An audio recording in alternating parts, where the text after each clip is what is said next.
ಹಿಮಾಲಯದ ಸಾವಿರಾರು ಅಡಿ ಎತ್ತರದ ಹಿಮಪರ್ವತಗಳಲ್ಲಿ ಬದುಕು ಅಂದರೆ ಪ್ರತಿದಿನವೂ ಒಂದು ಪರೀಕ್ಷೆ ಇದ್ದಂತೆ. ಅಲ್ಲಿ ಚಳಿ ಅನ್ನೋದು ಕೇವಲ ಒಂದು ವೆದರ್ ಅಲ್ಲ, ಅದು ಬದುಕಿನ ವಿರುದ್ಧ ನಿಂತಿರುವ ಒಂದು ಶಕ್ತಿ. ಕಣ್ಣಿಗೆ ಕಾಣುವಷ್ಟು ದೂರ ಕೇವಲ ಹಿಮಪರ್ವತಗಳು ಮತ್ತು ಆ ಗಾಢವಾದ ಮೌನ. ಅಷ್ಟು ಕಠಿಣವಾದ ಜಾಗದಲ್ಲಿ ಬದುಕುಳಿಯೋದೇ ಒಂದು ಸಾಧನೆ. ಆದರೆ ಆ ಒಂದು ಪ್ರಾಣಿ ಮಾತ್ರ ಹಿಮಪರ್ವತಗಳನ್ನೇ ತನ್ನ ಮನೆ ಮಾಡಿಕೊಂಡಿದೆ. ಅದು ಶಕ್ತಿ ಪ್ರದರ್ಶನ ಮಾಡೋದಿಲ್ಲ, ಅದು ಅನಗತ್ಯವಾಗಿ ದಾಳಿ ಕೂಡ ಮಾಡೋದಿಲ್ಲ.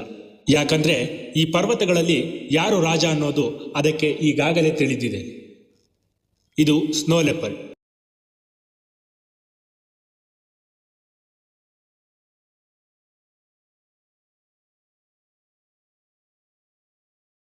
ಹಿಮಚಿರತೆ ಪರ್ವತಗಳ ನಡುವೆ ಇದ್ದರೂ ಅದು ಸಾಮಾನ್ಯವಾಗಿ ಮನುಷ್ಯರಿಗೆ ಕಾಣಿಸುವುದಿಲ್ಲ.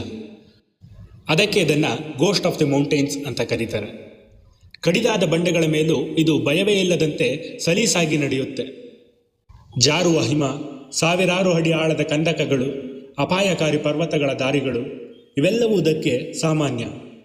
ಪ್ರಕೃತಿ ಈ ಎತ್ತರದ ಹಿಮಪರ್ವತಗಳಿಗಾಗಿಯೇ ಇದನ್ನು ರೂಪಿಸಿದೆ.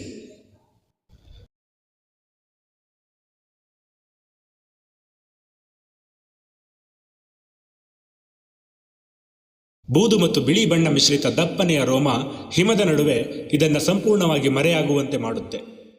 ಇದರ ಪಂಜಗಳು ಅಗಲವಾಗಿರುತ್ತವೆ, ಅದಕ್ಕೆ ಹಿಮದ ಮೇಲೂ ಇದು ಸುಲಭವಾಗಿ ಓಡಬಲ್ಲದು.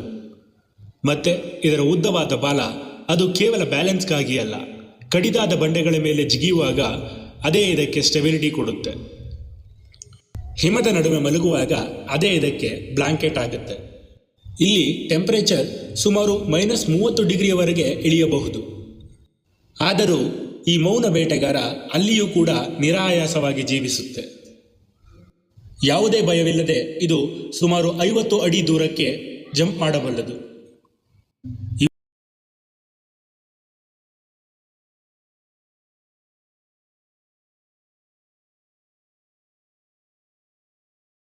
ಇವು ಹೆಚ್ಚಾಗಿ ಭಾರತದ Himalaya, Nepal, China, Bhutan, Ladakh, Tibet, Mongolia ಮತ್ತು ಮಧ್ಯ ಏಷ್ಯಾದ ಎತ್ತರದ ಹಿಮಪರ್ವತಗಳಲ್ಲಿ ಕಂಡುಬರುತ್ತವೆ. ಸಮುದ್ರ ಮಟ್ಟದಿಂದ ಸಾವಿರಾರು ಅಡಿ ಎತ್ತರದ ಪ್ರದೇಶಗಳೇ ಇದರ ನಿಜವಾದ ಲೋಕ. ಮನುಷ್ಯರಿಗೆ ಕ್ಲೈಂಬಿಂಗ್ ಗೇರ್ಸ್ ಇಲ್ಲದೆ ಹೋಗಲಾರದ ಜಾಗದಲ್ಲಿ ಇವು ಎಫರ್ಟ್ಲೆಸ್ ಆಗಿ ಬೇಟೆ ಆಡ್ತವೆ. ಇದರ ಬೇಟೆ ಹೆಚ್ಚಾಗಿ ಬ್ಲೂ ಶಿಪ್, ಐಬೆಕ್ಸ್, ಮಾರ್ಕ್ಹೋರ್, ಮಾರ್ಮೋತ್, ಮೌಂಟೇನ್ ಹೇರ್. ಪರ್ವತಗಳಲ್ಲಿ ಬದುಕುವ ಪ್ರಾಣಿಗಳೇ ಇದರ ಪ್ರಮುಖ ಬೇಟೆ. ಆದರೆ ಇದರ ಅತ್ಯಂತ ದೊಡ್ಡ ವೆಪನ್ ಅದರ ಶಕ್ತಿಯಲ್ಲ, ಅದರ ತಾಳ್ಮೆ. ಇದು ಗಂಟೆಗಳ ಕಾಲ ಪರ್ವತಗಳ ನಡುವೆ ಸಂಪೂರ್ಣ ಮೌನವಾಗಿ ಕಾಯುತ್ತೆ. ಸರಿಯಾದ ಸಮಯ ಬಂದಾಗ ಮಾತ್ರ ಅಟ್ಯಾಕ್ ಮಾಡುತ್ತೆ. ಒಮ್ಮೆ ಇದರ ಪಂಜಗಳ ನಡುವೆ ಸಿಕ್ಕಿಬಿದ್ದರೆ ತಪ್ಪಿಸಿಕೊಳ್ಳೋದು ಬಹುತೇಕ ಅಸಾಧ್ಯ.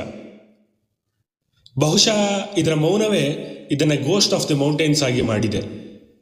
ಇವು ಹೆಚ್ಚಾಗಿ ಏಕಾಂಗಿಯಾಗಿಯೇ ಬದುಕುತ್ತವೆ. ಪ್ರತಿಯೊಂದು ಪರ್ವತ ಅವರದ್ದೇ ಒಂದು ಸಾಮ್ರಾಜ್ಯ. ಇವು ಅನಗತ್ಯವಾಗಿ ಫೈಟ್ ಮಾಡೋದಿಲ್ಲ, ಮನುಷ್ಯರಿಂದ ದೂರವೇ ಇರ್ತವೆ.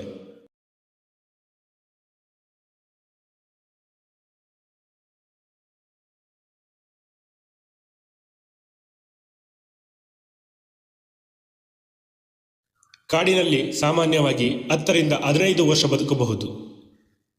ಹೆಣ್ಣು ಸ್ನೋ ಲೆಪರ್ಡ್ ಬಂಡೆಗಳ ಮಧ್ಯದ ಸುರಕ್ಷಿತ ಜಾಗದಲ್ಲಿ ಮರಿಗಳಿಗೆ ಜನ್ಮ ಕೊಡುತ್ತೆ. ಆ ಚಿಕ್ಕ ಮರಿಗಳಿಗೆ ಈ ಹಿಮದ ಲೋಕದಲ್ಲೇ ಬದುಕೋದು ಕಲಿಯಬೇಕು.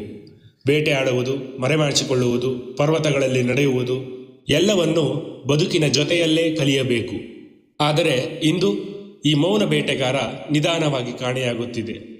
ಹವಾಮಾನ ಬದಲಾವಣೆ, ಮಾನವರ ಅತಿಕ್ರಮಣ, ಬೇಟೆಯಾಡುವುದು ಇವೆಲ್ಲದರ ಪರಿಣಾಮವಾಗಿ ಜಗತ್ತಿನಲ್ಲಿ ಉಳಿದಿರುವ ಸ್ನೋ ಲೆಪರ್ಡ್ಗಳ ಸಂಖ್ಯೆ ಕೆಲವೇ ಸಾವಿರ.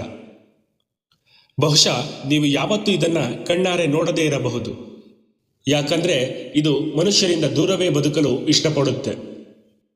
ಆದರೆ ಹಿಮಾಲಯದ ಆ ಮೌನ ಪರ್ವತಗಳ ನಡುವೆ ಹಿಮದ ಜೊತೆ ಬೆರೆತು ಹೋಗಿರುವ ಒಂದು ನೆರಳು ಇನ್ನೂ ಬದುಕಿದೆ.